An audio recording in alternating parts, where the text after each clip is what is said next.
अगला हेडिंग डालिए rheostat, RHEOSTAT,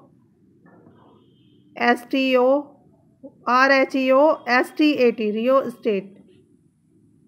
it is called variable resistance.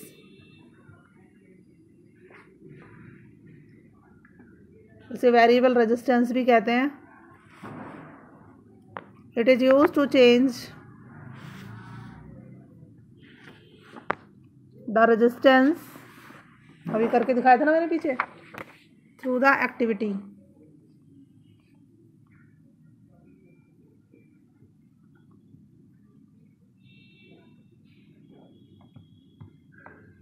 अगला हेडिंग लिखिए रजिस्टर. रजिस्टर क्या होता है? RESISTOR.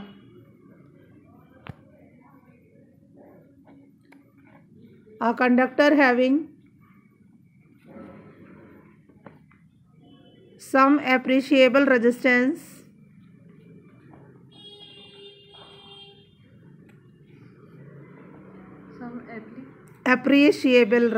मतलब कुछ रेजिस्टेंस हो, इज कॉल्ड रजिस्टर.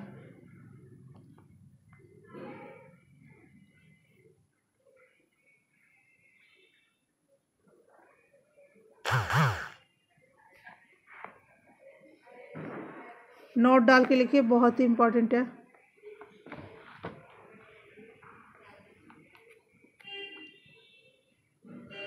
और हेडिंग भी डाल, इसी नोट में हेडिंग डाल लीजिए factors on which the resistance of a conductor depends. Factors on which the resistance of a conductor depends.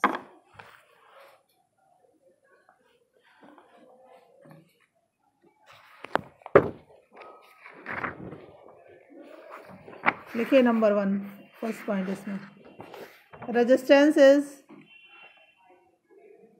Directly proportional to the length of the wire. लाइए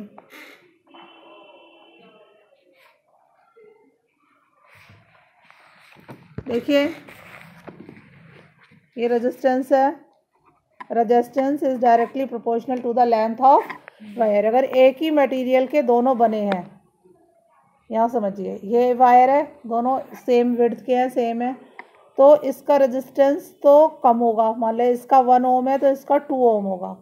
ये कहा है कि जितनी लेंथ ज़्यादा होगी उतना रेजिस्टेंस ज़्यादा होगा. डायरेक्टली प्रोपोर्शनल का मतलब ये बढ़ेगा तो ये भी बढ़ेगा, ये घटेगा तो ये भी घटेगा. अगला लिखिए second point, resistance is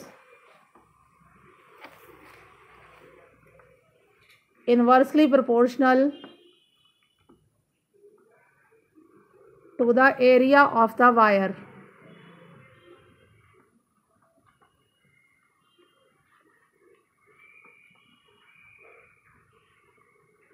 area का मतलब होता है थिकनेस, मोटाई, कितना मोटा तार है. देखिए इसमें ये है R is inversely proportional. Inversely में 1/, लिखते हैं. जैसे डायरेक्टली में सामने सामने होता है, इसको डायरेक्टली प्रोपोर्शनल पढ़ते हैं. इनवर्सली का मतलब होता है 1/. इसका मतलब है एरिया जितना कम होगा रेजिस्टेंस उतना ज़्यादा होगा. एक चीज़ कम होगी तो एक चीज़ ज़्यादा होगी. इनवर्स का मतलब उल्टा. अगर जैसे तार बहुत मोटा है तो एरिया ज़्यादा है तो रेजिस्टेंस क्या है? कम हो जाएगी. और करंट कैसी होगी? ज़्यादा हो जाएगी. तो this is equation 1 and this is equation 2. तो बाय कंबाइनिंग इक्वेशन 1 एंड 2, तो R is directly proportional to L/A. इन दोनों को ज्वाइन करा है, ये हो गया L/A. यानी कि लेंथ जो लंबी होनी चाहिए. अगर हमें करंट रेजिस्टेंस मतलब अगर हमें करंट कम फ्लो, करंट ज़्यादा चाहिए तो रेजिस्टेंस कम होनी चाहिए. अब इसको हम क्या करेंगे, प्रोपोर्शनलिटी साइन को हटाते हैं. तो मैंने बताया था इक्वल टू लगाते हैं तो एक कांस्टेंट चाहिए होता है. ये कांस्टेंट है रो. अभी बता रही हूँ, इस पर न्यूमेरिकल आता है, बहुत इंपॉर्टेंट फार्मूला कराऊंगी. इसको ऐसे बनाते हैं, ये P नहीं होता, ऐसे बनाते हैं नीचे से. हाँ, RHO रो। एक बार और बना के दिखा दूँ, यहाँ से पकड़ते हैं ऐसे, पी के जैसा होता है, रो होता है। अब रो बहुत इंपॉर्टेंट चीज़ है। रो क्या है? प्रोपोर्शनैलिटी कांस्टेंट, लेकिन इसको कहते हैं मेनली रजिस्टिविटी। देखो इसको क्या बताया दोबारा। हाँ, constant of proportionality, electrical resistivity. इसका जो मेन नाम है वो है इलेक्ट्रिकल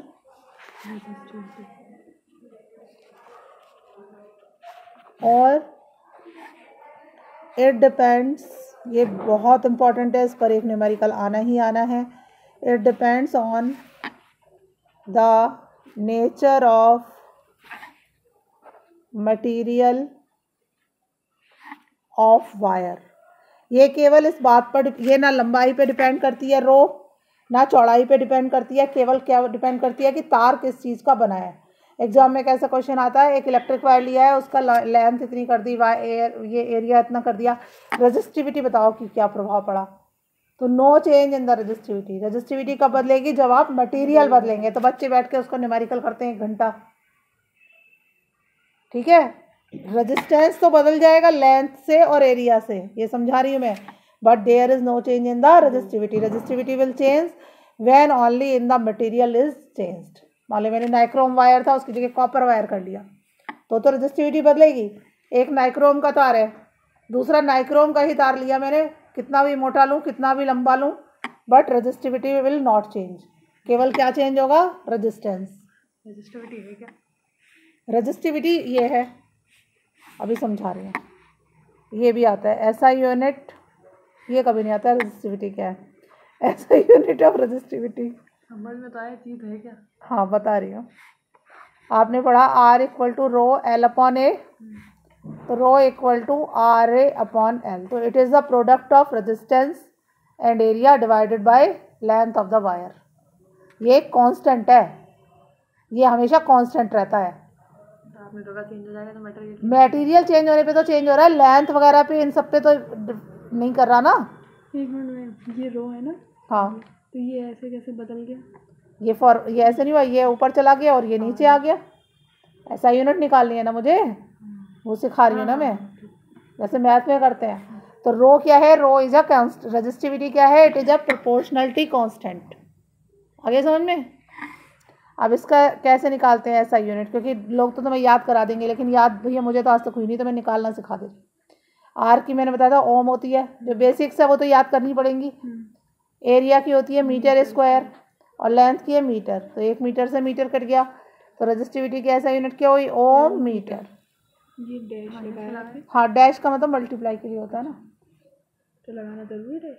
हाँ, लगाते तो हैं। अगर मैं ऐसे लिखूँ ओम मीटर इनवर्स, तो अगर ये ओम अपॉन मीटर होता है तो उसे ऊपर लाते हैं तो मीटर इनवर्स लिखते हैं, इनवर्स पढ़ते हैं, अभी बता दूंगी आगे, ठीक है।